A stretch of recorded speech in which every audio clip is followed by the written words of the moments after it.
உலகில் பெண் வர்க்கம் 100 கோடியாம், அதிலே நீ யாரடி? சருகாய் அன்பே நான் காத்திருக்கிறேன், எங்கே உன் காலடி? மணி சரி பார்த்து தினம் வழி பார்த்து இரு விழிகள் தேய்கிறேன்.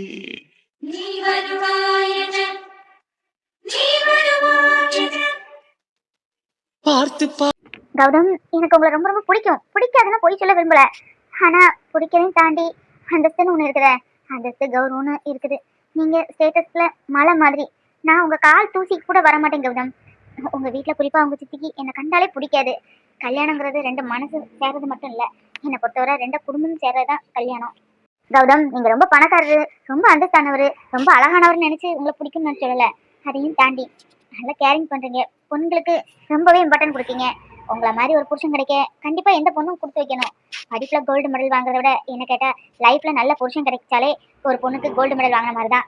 ஆனா ஏன் உங்களை வேண்டாம்னு சொல்றேன்னு பாக்கீங்களா? அதே மாரி கௌதம், நீங்க நடந்து போகும்போது சப்போஸ் நான் 2 ஸ்டெப் சில நேரம் என்ன அறியாமே நடந்து போயிடுவேன். அப்புறம் தான் யோசிப்பேன், எப்படி சார் இங்க நம்ம ஏன் அவருக்கு முன்னாடி போறோம்? என்ன இருந்தாலும் நம்ம அவருக்கு கீழே சம்பளம் வாங்குற பொண்ணு முன்னாடி போலாமான்னு என் மனசுக்குள்ளே ஒரு கெல்ட்டி ஃபீல் இருக்கும். அப்படியே ஸ்டாப் ஆகி உங்களை முன்ன விட்டு நான் பின்னாடி நினைப்பேன். அப்படி இருக்கும்போது சாதாரண வேலைக்கு அப்படி இருக்கும்போது இது வாழ்க்கையில எப்படி ஒத்து போகும்? ஆனா எனக்கு உங்களை அதையும் தாண்டி ரொம்ப பிடிக்கும். இது உங்க மேல இருக்க காதலா இல்ல மரியாதையான்னு எனக்கு சொல்ல தெரியல. கௌதம், நான் உங்களை லவ் பண்ணலன்னு சொன்னது உங்களுக்கு எந்த அளவு ஹர்ட் பண்ணிருக்குன்னு எனக்கு தெரியும். ஆனா வேற வழி இல்ல, நான் அப்படி சொன்னாதான் நீங்க வேற பொண்ணை கல்யாணம் பண்ணி சந்தோஷமா இருப்பீங்க. உங்க சித்தி நேத்து என்ன சொன்னாங்க பாத்தீங்களா? நல்ல பொண்ணா பாத்திருக்கேன், அவ அழகுல அப்படி இருப்பா, கௌதமுக்கு ஜோடி எந்த பொண்ணா இல்ல அந்த பொண்ணுக்கு ஜோடி கௌதமான்னு தெரியல, அந்த அளவு சூப்பரா இருக்கும், நீயும் பொண்ணு பார்க்க வரணும்னு சொன்னாங்க. அப்பவுமே என் மனசுல இருக்கிறத மாத்திக்கிட்டேன். ஓ, நேத்தே மனசை மாத்திட்ட? அப்ப எதுக்கு இப்ப இருந்து புலம்பிக்கிட்டு இருக்க? மனசை மாத்தணும் எதுக்கு? கௌதம் கௌதம் கௌதம் நினைச்சு அவரே நினைச்சு பேசிட்டு இருக்கணும். சதான் போடான்னு விட்டு உன் வேலையை பார்க்க வேண்டியதுன்னு அவரை பத்தி எதுக்கு போய் யோசிச்சுட்டு இருக்க? இல்ல கேக்குறேன், ஏன் நான் அவரை பத்தி பேசக்கூடாதா? பேசுவேன். உனக்கு என்ன இப்போ? வேலை என்னமோ அதை பார்த்துட்டு போ. வேலையை தானே பார்க்க வந்திருக்கேன். அவரை மறந்துட்டேன் மறந்துட்டேன் சொல்லி சொல்லியே நினைச்சுக்கிட்டே இருக்க. நீ யார்கிட்ட வேணா அந்த பொய்யை சொல்லலாம், ஆனா ஏன்ட்ட சொல்ல முடியாது. நீ அவரை லவ் பண்றது உண்மை. ஆமா, ஏன்ட்ட இல்லைன்னு சொல்லாத, ஏன்ட்ட மறைக்கவும் முடியாது. நான் என்ன உன் மனசாட்சினா? இங்க பாரு, லவ்வுக்கு ஸ்டேட்டஸ்னு ஒரு மண்ணாங்கட்டியும் கிடையாது. யார் சொன்னா உன்கிட்ட? ஏய், பைத்தியக்காரத்தனமா பேசாத. அவரு வசதியானவரு, அவர் கிட்ட நிக்க கூட எனக்கு தகுதி வேணும். அப்படி இருக்கும்போது அவரோட பொண்டாட்டியா நான் எப்படி இருக்க முடியும்? அதுக்கெல்லாம் ஸ்டேட்டஸ் வேணும். எதுவும் தெரியாம குழம்பிட்டு இருக்காத. ஏய், அறிவு இருக்கடி உனக்கு? பேர் பெரிய மனுஷன் உன்கிட்ட ப்ரப்போஸ் பண்றா, அவர் என்ன ஸ்டேட்டஸ் பார்த்துட்டு ப்ரப்போஸ் பண்ணாரு? லவ்வுக்கு ஸ்டேட்டஸ் அந்தஸ்து அழகு எதுவும் கிடையாது. மனசும் மனசுக்கும் ஒத்து போயிருந்தா லவ். அதை புரிஞ்சுக்க. லவ்னே என்னன்னே தெரியாத உன்கிட்ட போய் ப்ரப்போஸ் பண்ணிருக்காரு பத்தியா? அவரை சொல்லணும். காயு, நான் சொல்றது தெளிவா கேளு. அவருக்கு உன்கிட்ட தேவையானது பணமோ காசோ அழகோ கிடையாது. உன்கிட்ட உள்ள லவ், அதாவது பியூர் ஹார்ட்டி. சொல்ல போனா உன்னோட லவ் தான். அவர் எவ்வளவு தூரம் நீ கேர் பண்ண. அவரு அன்புக்காக ஏங்குறவங்கடி. அவர் சொன்னது கேட்டியா? அவங்க அம்மாக்கு அப்புறம் அவர் எந்த லேடிஸ்லையுமே பேசுனது இல்லை. சொல்ல போனா அவங்க சித்திட்ட கூட என்னன்னு கூட கேட்க மாட்டார். நீயே பாத்துருக்கல, நோஸ்கட் பண்ணி பேசுவாரே தவிர அன்பா அவர் 4 வார்த்தை பேசிப்பாரா? இல்ல அந்த அம்மா அப்படி நடந்திருக்குமா? அவரு இன்னொரு ஹோட்டல்ல சாப்பிட்றாருன்னா பாத்துக்க எப்பேற்பட்டவர்னு. அப்படிப்பட்டவர் ஓண்ட லவ் ப்ரப்போஸ் பண்றது பெரிய விஷயம். இப்படி ஒரு நல்ல மனுஷனுக்குலாம் ஓகே சொல்ல மாட்டீங்க. கடைசி எங்கேயாவது ஒரு பாலுங்கணத்துல வந்துட்டு ஐயோ அன்னைக்கு லவ் பண்ணாரே அவரை கட்டணும் இல்லையே யோசிப்பீங்க. உன்ன மாதிரி பொண்ணுலாம் இப்படிதான். இங்க பாரு காயத்ரி, அவரு உங்கள்கிட்ட பணமும் காசும் அந்தஸ்தோ எதிர்பார்க்கல, உண்மையான லவ்வையும் அன்பையும் மட்டும்தான் எதிர்பார்க்காரு. ஒரு நல்ல பொண்ணு அவரை புரிஞ்சுக்கிட்டு கல்யாணம் பண்ணணும்னு ஆசைப்படுறாரு. அந்த பொண்ணு நீயா இருக்குன்னு ஆசைப்படுறாரு, அவ்வளவுதான். அதுக்கு நீ பணம் காசு அந்தஸ்து ஸ்டேட்டஸ்ன்னு போட்டு மண்டையை குழப்பிட்டு இருக்காத. எனக்கு தெரிஞ்சு அவர்கிட்ட ப்ரப்போஸ் பண்ண, உன் லைஃபும் நல்லா இருக்கும் அவர் லைஃபும் நல்லா இருக்கும். அவரை நீ கல்யாணம் பண்ண மாட்டேன்னு சொன்னாலும் அவர் கடைசி வர ஒன்னாதான் கல்யாணம் பண்ணணும் ஒத்த காலில் நிப்பாரு. சொல்ல போனா கல்யாணம் பண்ணாம கூட இருக்கலாம். ஏன்னா அவரு 2K கிட் கிடையாது, 80s கிட்மா. எடுத்து பேசு. 100 ஆயுசு மனுஷனுக்கு. இப்பதான் பேசிட்டு இருந்தா போன் பண்றாரு பத்தியா? உன் மனசுல உள்ளத தைரியமா பேசு காயோ, எதுக்கும் பயப்படாத. அவர் கடைசியில நல்லா பாத்துப்பாரு. உன் அக்கா லைஃப்ல நினைச்சு உன் லைஃப குழப்பாத. ஒவ்வொருத்தவங்களுக்கும் ஒவ்வொரு மாதிரி லைஃப் ஒவ்வொரு மாதிரி புருஷன் அமைவாங்க. அவங்களுக்கு மாதிரி நமக்கு அமையாது, நமக்கு மாதிரி அவங்களுக்கு அமையாது. அதெல்லாம் நினைச்சு பயப்படாத. உன் வாழ்க்கை நல்லா இருக்கும். சொல்றத கேளு. ஹலோ, கௌதம் சொல்லுங்க. காயு, என் சித்தி பேச நினைச்சுல நீ குழம்பிட்டு இருக்கேன். காயு, நான் சொல்றது கேளு காயு. அவங்களெல்லாம் நானே ஒரு பொருட்டா நினைக்கல. அப்படி இருக்கும்போது நீ ஏன் நினைக்கிற? இந்த பால் காயு, அவங்க எத்தனை பொண்ணுனாலும் பார்க்கட்டும், அது எனக்கு தேவையே இல்லை. எனக்கு பிடிச்ச பொண்ணு நீ மட்டும்தான் காயு. கடைசி வரை உன்னை லவ் பண்ணிட்டே தான் இருப்பேன். நீ ஏன் முடியாதுன்னு சொன்னாலும் ப்ளீஸ் காயு, என்ன புரிஞ்சுக்கோ. இப்படிலாம் பேசுறேன்னு தப்பா எடுத்துக்காத காயு. நான் இப்படிலாம் பேசுறேன்னு தயவு செஞ்சு என்ன தப்பா எடுத்துக்காத. எனக்கு வாழ்க்கைன்னு ஒன்று ஆரம்பிச்சா அது உன் கூட மட்டும்தான். எங்க சித்திக்கு இவ்வளவு நாளா நான் பையனா தெரியல, இப்பதான் நான் பையனா தெரிஞ்சிருக்கேன் அவங்க பையனாட்டு. அவங்களுக்கு வேற ஒண்ணும் இல்ல, அவங்க பொண்ணு வந்திருக்கல, சொத்தெல்லாம் உன்னை கல்யாணம் பண்ணி உன் பேர்ல வந்துருமோ, அதுக்கு முன்னாடி நமக்கு பொண்ணு கல்யாணம் பண்ணி வைக்கணும். ஏதோ சொல்லுவாங்களா பக்கத்து இலக்கி பாயசம் கேட்கற மாதிரி, அதே மாதிரி எனக்கும் பொண்ணு பார்க்கலாம் அப்படின்னு தான் முடிவு பண்ணிருக்காங்களே தவிர, நான் அவங்க பாக்குற பொண்ணை கல்யாணம் பண்ணுவேன்னு ஒரு நேரம் நான் அவங்கள்ட்ட சொன்னது இல்ல. ப்ளீஸ் காயு, என்ன புரிஞ்சுப்பேன் நம்புறேன். ஏய் என்ன கேட்டுக்கிட்டே இருக்க, கதையை சொல்லிட்டு இருக்காரு. அவர் மனசுல எவ்வளவு பிராங்கா சொல்லுவாரு, அது மாதிரி உன் மனசுல பேசு பேசு. காயு, இதான் சரியான சந்தர்ப்பம். உங்களை நான் லவ் பண்றேன், I love you so much Gautam, சொல்லு. சார் நீங்க சொல்றது எனக்கு புரியுது. உங்களோட சூழ்நிலையை இங்க சொல்லிட்டீங்க, என்னோட சூழ்நிலையை நான் சொல்லணும்ல. இங்க பாருங்க சார், உங்களுக்கும் எனக்கும் ஏணி வச்சா கூட எட்டாது. உங்க ஸ்டேட்டஸ் வேற, என் ஸ்டேட்டஸ் வேற. உங்க வீட்டுல பாக்குற பொண்ணை கல்யாணம் பண்ணி சந்தோஷமா இருங்க. இன்னும் நான் ஆஃபீஸ் வர போறதில்ல சார், நான் வேலையை ரிசைன் பண்ணலான்னு இருக்கேன். சாரி, உங்களை ஹர்ட் பண்ணியிருந்தா மன்னிச்சிருங்க. வைக்கிறேன் சார். ஏய் உனக்கு கொஞ்சமாவது மண்டையில அறிவு இருக்கா? ப்ரப்போஸ் பண்ணுன்னு சொன்னா வேலை ரிசைன் பண்ணின்னு சொல்லுங்க. பைத்தியக்காரி பைத்தியக்காரி, உனக்கு போய் கிளாஸ் எடுக்கிறதுக்கு வந்துட்டேன் பத்தியா? எனக்கு இதுவும் வேணும், இதுக்கு மேலேயும் வேணும். இவ பெரிய இவ வேலை ரிசைன் பண்ணிட்டா அவர் இவ்வளவு நினைக்கவே மாட்டாராமா. என்ன காலத்துல இருக்கோ தெரியல. கூப்பிட்ட எப்படியும் போய் தொலை, தவளை தான் வாயாலே கெடுமா. அத மாதிரிதான் நீயும். ஆனா எனக்கு நம்பிக்கை இருக்கு, இன்னைக்கு அவரை வேண்டான்னு சொன்னாலும் நீ தான் அவரை கல்யாணம் பண்ண போற. நான் சொல்றது நடக்கா இல்லையான்னு மட்டும் பாரு, எழுதி வச்சுக்க. அவர் இப்ப உன்னை சுத்தி வராது, நீ அவாய்ட் பண்ற. இன்னும் அவர் உன்னை அவாய்ட் பண்ணுவாரு, நீ சுத்தி போற காலம் வரும். அப்ப இருந்து அழுவ. அன்னைக்கே சொன்னீங்க கேட்டேன் இல்லையேன்னு. சி வாண்ட போய் பாடம் எடுத்த பேரு. நான் போறேன், இங்க நின்றா எனக்கு தலையே வெடிச்சுன்னு போல இருக்கு. காயு இப்பதான் கொஞ்சம் கொஞ்சமா நம்ம புரிஞ்சுக்கிட்டு இருந்தா. எல்லாம் இந்த சித்தி பண்ற வேலை. இவங்கிட்ட இப்ப யாரு கேட்டா பொண்ணு? இவ்வளவு நாள் இல்லாத பாசம் திடீர்னு என்னவா? காயு என்ன காயு, வேலையை ரிசைன் பண்றதுலாம் பெரிய பெரிய வார்த்தை பேச. நான் உன்னை அப்படியே டான்ஸ் பண்ணிட்டேன்.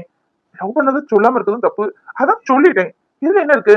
நீ ஸ்டேட்டஸ் அந்த தேவையில்லாத விஷயத்த பார்த்துட்டு என்ன நீ ரொம்ப கஷ்டப்படுத்துற. காயு, என்ன நீ தான் புரிஞ்சுப்பேன்னு நினைச்சேன், நீ என்ன புரிஞ்சுக்க மாட்டேங்கல. நீ எப்படி வேலையில இருந்து ரிசைன் பண்ணி போறேன்னு நானும் பாக்குறேன். நீ எங்க போனாலும் நிழல் மாதிரி உன்னை பின் தொடருவேன். ஆமா, இந்த கௌதம் கேட்ட ஜோடி இந்த காயத்ரி தான். உனக்கு ஏத்த ஜோடி நான் தான். ஏய் அறிவில்லை உனக்கு? கையடி கையடு வந்துட்டா. யார் நீ முதல்ல?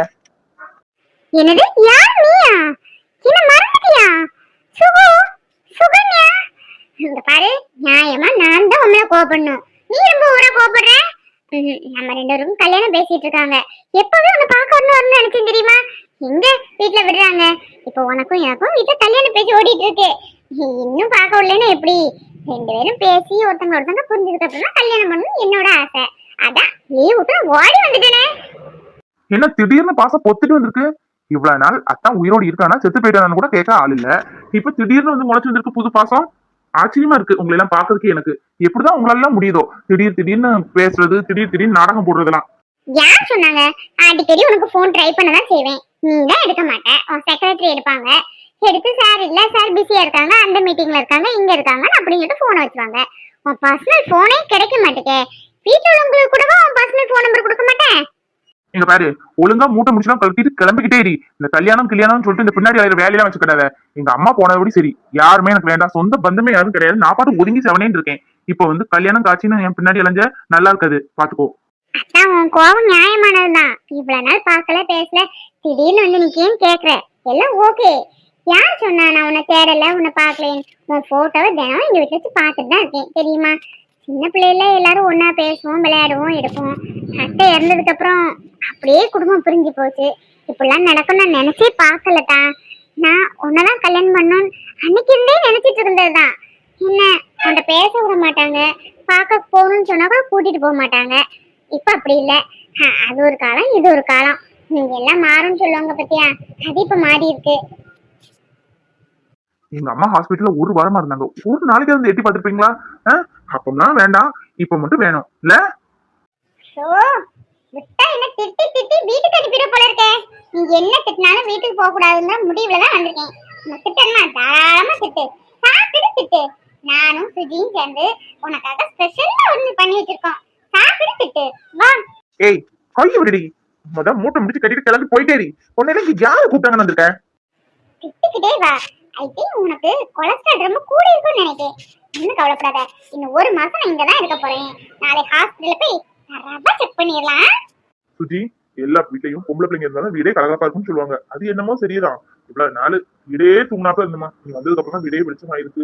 நீ வந்ததோடி உனக்கு கல்யாணம் முடியறதுக்குள்ள உன் அண்ணனுக்கு கல்யாணத்தை முடிச்சு வச்சிடணும். அவன் மனசை எப்படியாவது மாத்தி விட்டுருமா.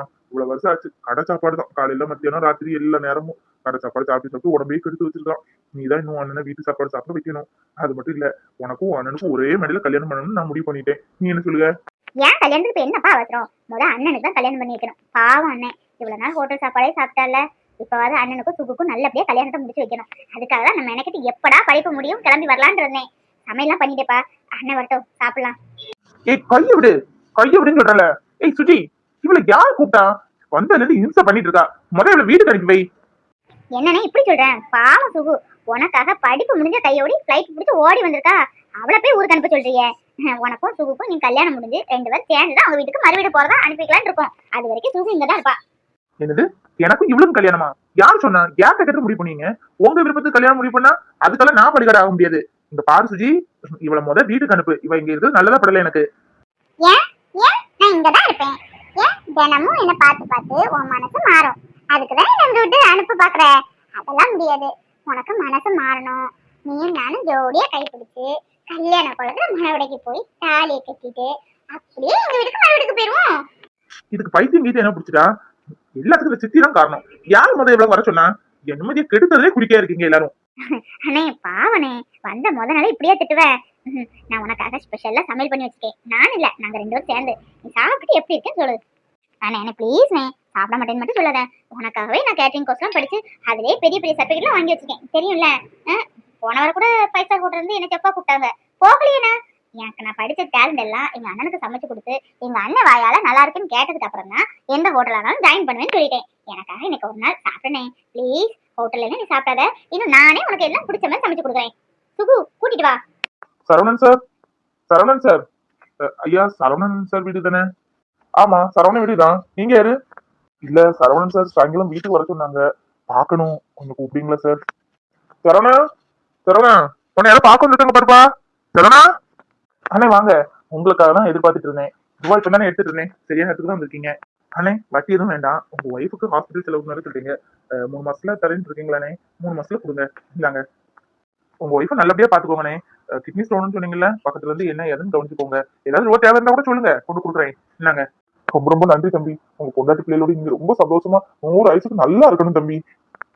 தம்பி, உங்களுக்கு இப்பதான் குழந்தை பிறந்திருக்குன்னு கேள்விப்பட்டேன். எங்க ஐயா வந்துட்டு தம்பி, எதுவும் நினைச்சுக்காதீங்க. 2 குழந்தைன்னு கேள்விப்பட்டேன். என் பொண்டாட்டி சரியாகட்டும், நானும் என் பொண்டாட்டி ஒரு நாள் பார்க்க வரோம். ஆமா, குழந்தை சத்தம் எதுவும் இல்லையே, என்ன தூங்கிட்டு இருக்காங்களா? ஆமா, குழந்தை சத்தம் எங்க இந்த வீட்டுல கேட்க, அதான் இருந்தவங்களே அடிச்சு பத்தி அனுப்பிட்டாங்களே. உள்ள ஒரு கிளவி வேணா இருப்பா, அவ சத்தம் வேணா 24 மணிக்கும் கேட்டுக்கிட்டே இருக்கும். பொண்டாட்டி அடிச்சு பத்தி வெட்டிக்கிட்டு இப்ப என்ன அடுத்தவங்க முன்னாடி காசை கொடுக்கா? இவன் முன்னாடி பாக்குறதுக்கே நமக்கு புள்ள, இந்த அடுத்தவங்க முன்னாடி நல்லபடியா பாத்துக்குதுன்னு அக்கறை வேற. இவனெல்லாம் என்னன்னு சொல்லன்னு தெரியல. வாழ வேண்டிய வயசுல இப்படியா பிரிஞ்சு வாழ்க்கையை நடத்துவான். தம்பி, பொண்டாட்டி பிள்ளைகள் நல்லா பாத்துக்கிட்டுங்க. நான் என் அனுபவத்துல சொல்லுங்க, ஒரு காலத்துல அவங்க அருமை புரியாம வெட்டி விட்டுட்டேன். நான் பட்ட வேதனை கொஞ்சம் நெஞ்சே இல்ல தம்பி. சாப்பாட்டுக்கும் துணி துவைக்க கூட ஆள் இல்லாம, ஒரு அன்பு காமிக்க கூட ஆள் இல்ல, அப்படி தவிச்சேன். இன்னைக்கு என் பொண்டாட்டி வந்ததுக்கு அப்புறம் தான் நிம்மதியா ஒரு நேரமாவது சாப்பிடுறேன். நீங்க உங்க பொண்டாட்டி பிள்ளைகள் நல்லா பாத்துக்குங்க. குழந்தைங்களை எல்லாம் ரொம்ப கண்ணு கருத்துமா பாத்துக்குங்க. அப்ப நான் போயிட்டு வரேன் தம்பி. காசை வாங்கினா காசை வாங்கினா போனமான்னு இருக்கணும். இது புத்திமதி சொல்லுவாராம், புத்திமதி. பாரு, இதெல்லாம் பார்த்த அளவு உனக்கு புத்தி வருதா என்னன்னு பாப்போம். உனக்கு எங்க புத்தி வர போகுது? புத்தின்னு ஒண்ணு இருந்தா தானே வரும். உனக்குலாம் புத்தியே கிடையாது. பாரு, வயசான காலத்துல பொண்டாட்டிக்கு ஆபரேஷன் செலவுக்கு வாண்ட, ஐயோ கால கொடுமை, வாண்ட போய் காசை வாங்கிட்டு போறான் பத்தியா? அதுதான் எனக்கு நெஞ்செரிச்சலா இருக்கு. வயசான காலத்தை கூட பொண்டாட்டியை கைவிடாம பாக்கான். அவன் தான் கெட்டுன புருஷன். 2 குழந்தைங்களையும் விட்டு வந்த நல்ல பொண்ணு, அவளையும் வீட்டை விட்டு அனுப்பிட்டிய. நீ எல்லாம் ஒரு மனுஷனாடா? அந்தா அவர் கேட்டார்ல, அதுக்கு பதில் சொல்ல வேண்டியதுன்னு பிள்ளைங்க சட்டமே இல்லையன்னு கேட்டதுக்கு அப்படி கண்ணு மொழி பிடிங்கி போய் நின்ன. வாய்க்கு சும்மா இருக்க மாட்டீங்களா நீங்க? வாய்க்கு பேசாம இருங்க. என் பிள்ளைக்கு தெரியும் எப்ப எது பண்ணணும்னு. நீங்க அவ என்ன லேசுப்பட்ட காரியத்தை பண்ணிருக்கா? புருஷன்ட்ட எவ்வளவு பெரிய விஷயத்த மறைச்சிருக்கா. என் பிள்ளை நான் எல்லாம் பார்க்காம இருந்தா, குழந்தை உண்டானதுல இருந்து அப்படி பாத்துக்கிட்டான். அவனுக்கு தூக்கம் கிடையாது, சரியான சாப்பாடு கிடையாது. அப்படி பார்த்தவனுக்கு அவன் நல்ல கைமாறு செஞ்சா. அதுதான் அப்படி பண்ணதுக்கா. அம்மா, நான் ஏதாவது தப்பு பண்ணிட்டேனாமா? என்னன்னு தெரியல, அதனாலவே மனசுக்குள்ள ஒரே உறுத்தலா இருக்கு. அவளும் எங்க போனான்னு தெரியல. குழந்தைய பார்க்காம எனக்கு ஒரு மாதிரியா இருக்குமா?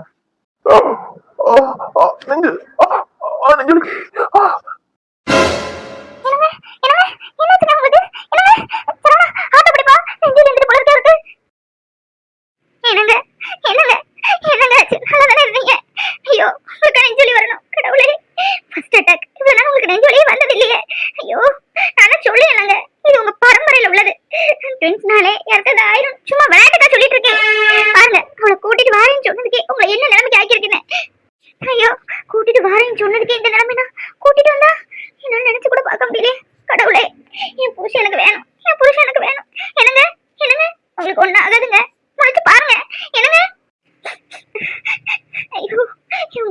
அண்ணனுக்கும் இப்படிதான் ஆயிட்டு, தம்பியும் இப்படிதான் பாட்டில இறந்துட்டாரு.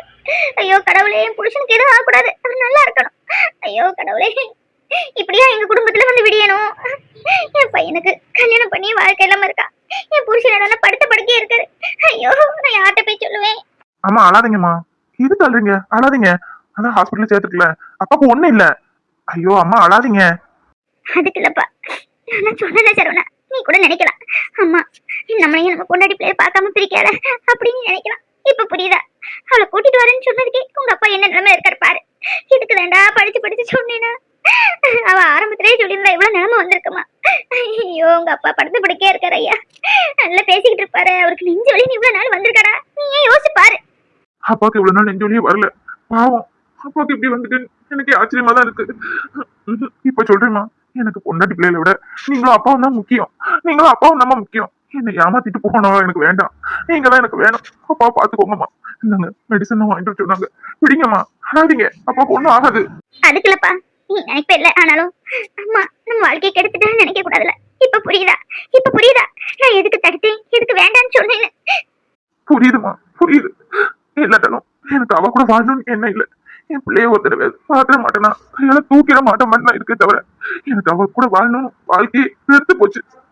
சரி எதுக்கும் கவலைப்படாதீங்கம்மா, அப்பாவுக்கு ஒண்ணும் ஆகாது. ஃபர்ஸ்ட் அட்டாக் தானே, ஒண்ணும் செய்யாதுமா. நாங்க மெடிசன் கொண்டுட்டு போய் இருங்க, அழுதுகிட்டே இருக்காதீங்க. அப்பா பக்கத்துல இருந்து அப்பாவுக்கு நீங்க தான் ஆறுதலா பேசணும். இந்தாங்கம்மா பிடிங்க, அழாதீங்கம்மா, அப்பாவுக்கு ஒண்ணும் செய்யாது. மெடிசன் எடுத்துட்டு போங்க. நான் பவிக்கு விஷயம் தெரியாதுல்ல, காலேஜ் முடிச்சுட்டு வந்திருப்பா. அவளுக்கு ஏதாவது டிஃபன் வாங்கி கொடுத்துட்டு கதவை லாக் பண்ணிட்டு சொல்லிட்டு வரேன். போங்கம்மா. இல்லப்பா, அப்பாவை நான் பாத்துக்கிறேன், நீ அங்க போய் தங்கு. பவி ஒத்தையில இருப்பா, ஒத்தையில இருந்துக்கிட மாட்டா, பயப்படுவா. போப்பா. சரண், சரண், கடைசி வரை அப்பா உன்னை பார்க்காமலே போய் சேர்ந்துடா. எனக்கு ஒரு கேரளை பார்க்கணும், ஆசை தீர கொஞ்சணும். என் பிள்ளைய பார்க்க விட மாட்டிட்டாலே, நீ உன்னை எப்ப பாப்பேன்? எங்க இருக்கடா நீ?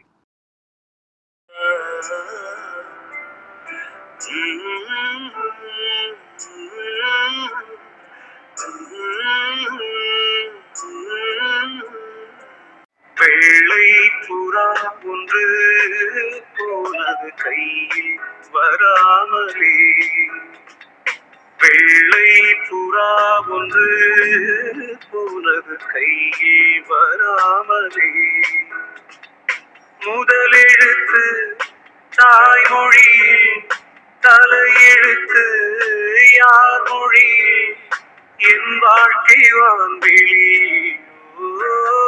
வெள்ளை புறா ஒன்று